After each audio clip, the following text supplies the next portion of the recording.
So I remember, like, after that bad shooting performance, um, everybody expected Michael in the next game, when the scene shifted to Chicago, to just have an extraordinary performance, just be completely Jordan-esque. The 2 for 18 game that I referenced earlier, I believe the very next game in Chicago, Michael went off for 54 points. Um, so game 5 happens, and Jordan shot 11 for 31. Uh, we hadn't really seen that, when Michael was expected to perform, he underperformed. But the thing about the great players, though, when their offense suffers, and he was going up against a great defensive team in the Miami Heat, so that has to be taken into consideration. But when his offense suffers, he tries to imprint himself in the game in other ways, going to the foul line, uh, helping out defensively, roaming, getting loose balls, rebounding, and therefore and there such so. But the reason why the Bulls won that game is because Michael got help from everybody else. And when you're a great player, you do need. This is one thing I do agree with Shaq on. When you're a great player, when you get to that championship level, you need help. You have to have pieces around you that will help you succeed in your task. And I think with this team that LeBron James has, uh, he's just not going to be able to do it. Okay. I just look at the Cleveland Cavaliers team, and I just don't see a championship caliber team. They don't play defense to the level that I think they should. I remember those Miami Heat teams that LeBron James were a part of. That was a great defensive team for the most part. This team is not.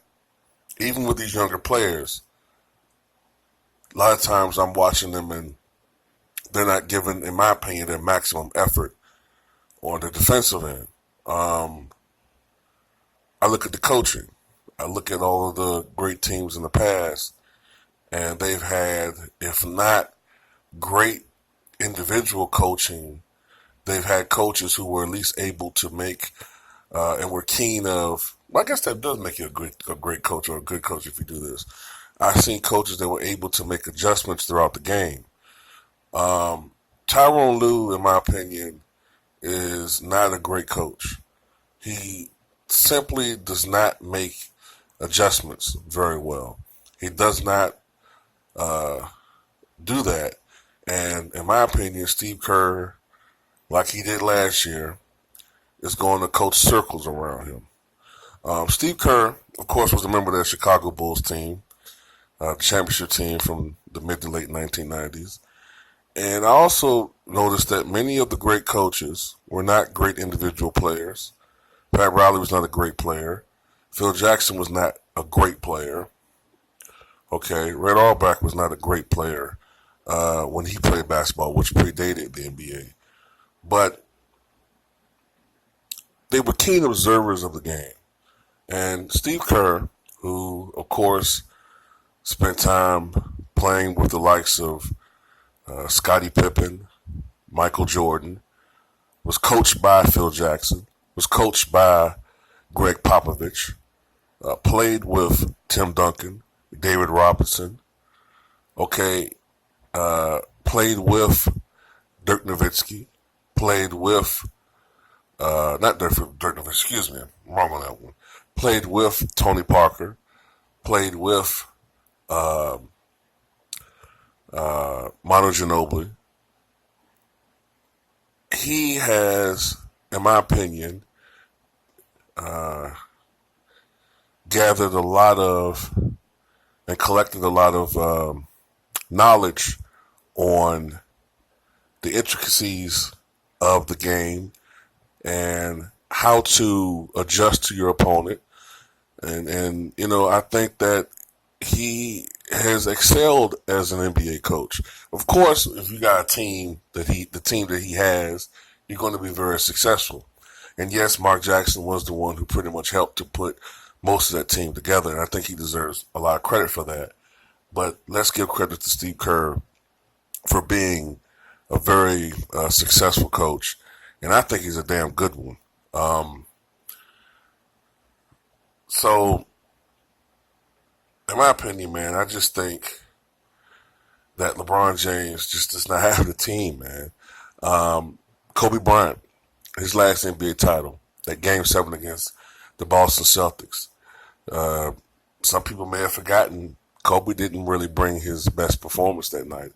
He was only 6 of 24 from the field. He did get 15 rebounds, but he was only 6 of 24 from the field. But he got help from Pau Gasol. He got help from a Metta World Peace. He got help from a Lamar Odom and all these other guys. Okay, people forget. I hate when people say like Michael Jordan did it all by himself or Kobe did it by himself. Kobe played with a guy in Pau Gasol who scored 20,000 career points, if I'm not mistaken. He played with Andrew Bynum, a guy who has wasted his NBA career. Injuries did play a factor, yes. But Andrew Bynum could have been one of the best centers of his generation.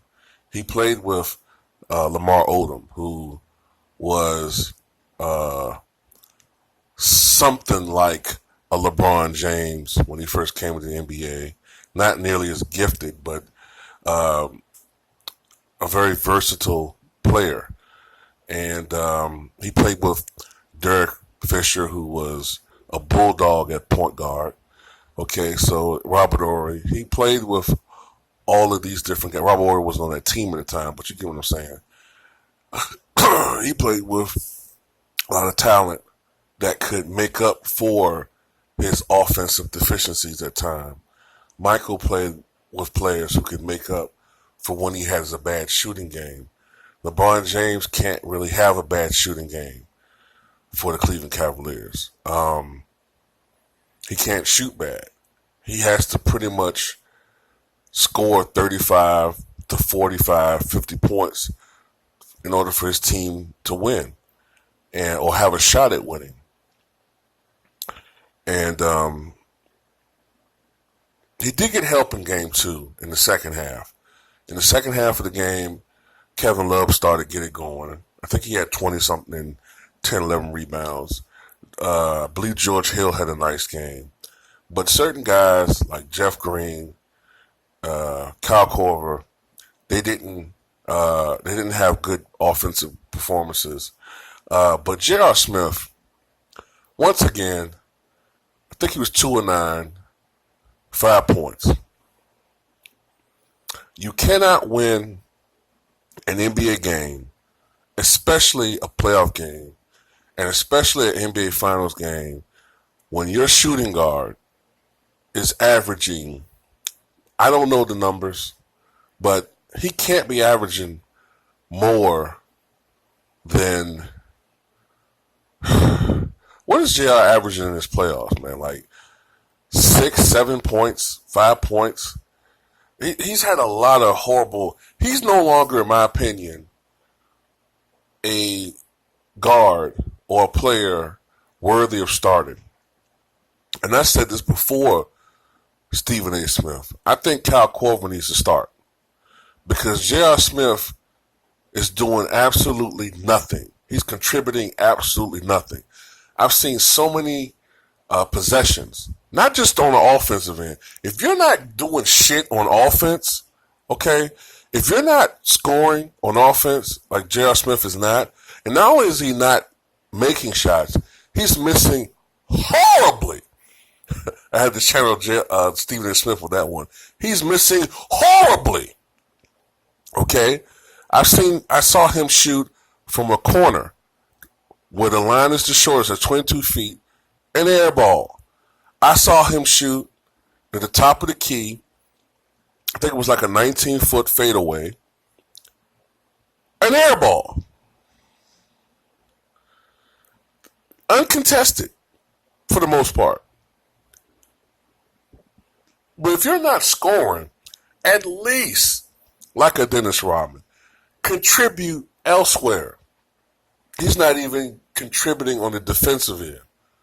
I don't know how many times I've caught J.R. Smith watching the player shoot, watching a Klay Thompson shoot the ball.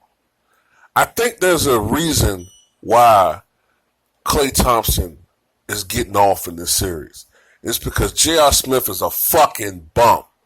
Okay? Now, at the same token, Kyle Korver is 36, 37 years old. He can't probably play 30-something minutes a game anymore. But just start Klay Thompson. Kyle Korver. Start him. Because, like I said, I don't think LeBron James has a shot at all. But to just at least win one game to save face, start Kyle Korver. Because Kyle Korver is one of the great three-point shooters in the history of the NBA. Hopefully he can catch fire or something. Because J.R. Smith is an absolute fucking bum. Okay? And I think that, Cleveland needs to part ways with him as soon as possible. Now, while I've been giving all of these excuses for LeBron James, let me end this video by saying this. As I said with Kobe Bryant many, many years ago, I remember saying this on the Bruce Blitz podcast back in 2011 when the Lakers were just coming off that fifth championship in the Kobe Bryant era, okay, and their 16th overall. I said back then that Kobe Bryant's contract, his contract extension, would kill the Lakers in a few seasons toward the end of his career. And I was right. All right? Having said that, I remember saying that LeBron James would probably regret lobbying for the Cleveland Cavaliers to give J.R. Smith and Tristan Thompson to a lesser extent, but definitely J.R. Smith, these big contracts, which Cleveland was initially reluctant to do. I was right. Okay, so in essence, that coupled with the fact that I don't know all of the specifics, none of us know the specifics, but it's reasonable to assume that LeBron